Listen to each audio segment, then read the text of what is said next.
ఇది ఒక బంగారు చేప మరియు మత్స్యకారుడు కథ. ఒక చిన్న తీర గ్రామంలో రాఘవ్ అనే వృద్ధ మత్స్యకారుడు సముద్ర తీరంలో ఉన్న చిన్న గుడిసెలో జీవించేవాడు. ప్రతిరోజూ అతను విస్తృతమైన సముద్రంలో తన వల వేసి మంచి చేపలు పడతాయని ఆశించేవాడు. కాని అదృష్టం అతన్ని అరుదుగా వరించేది. ఒక రోజు ఉదయం గంటల తరబడి శ్రమించిన తర్వాత రాఘవ్ తన వలను లాగి చూస్తే అందులో మెరిసే బంగారు చేప చిక్కుకుంది.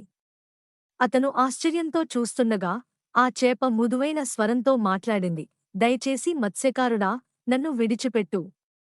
నేను సాధారణ చేపను కాదు, నాకు మాయాజాల శక్తులున్నాయి. నన్ను విడిచిపెడితే నేను నీకు 3 కోరికలు నెరవేర్చగలను. మొదట రాఘవ్ సందేహించేవాడు.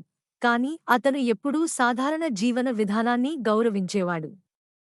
నా కుటుంబానికి సరిపడా ఆహారం చాలు.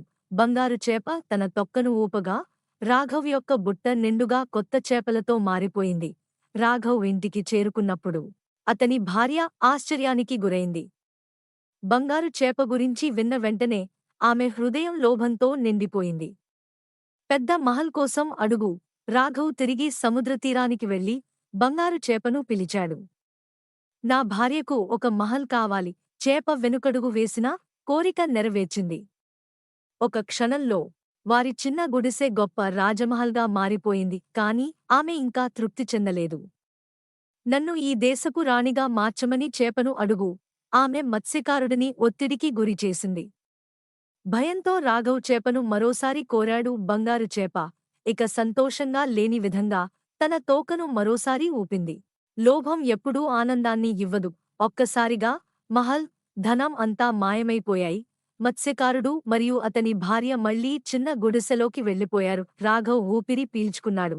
అతని భార్య తన తప్పును అర్థం చేసుకుంది. ఆ రోజుకు మొదలు వారు సాధారణంగా కృతజ్ఞతతో జీవించారు. సముద్రం ఎప్పటికీ అలాగే ఉంది.